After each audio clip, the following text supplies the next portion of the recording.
working on our inside corner cutting for shoe molding demonstration. So inside corner is very, very easy. There's a couple of different ways to do it. The best and easiest way to do it is just to do 45s the same way as you would do them on an outside corner, but they're reversed. Your long end will be the back and the short end will be the front.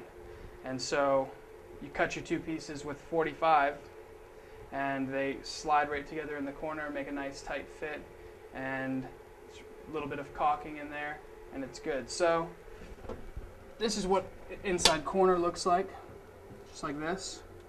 And we'll take a measurement, and because this one right here also has an outside corner, so if you come across that, make sure that you measure this one out for your outside corner as well, like we already demonstrated. So this one, since it's a simple 45 on the inside corner, it's just as simple as putting your tape on there and just remembering that whatever measurement you get out here is going to be the back side measurement for your outside corner.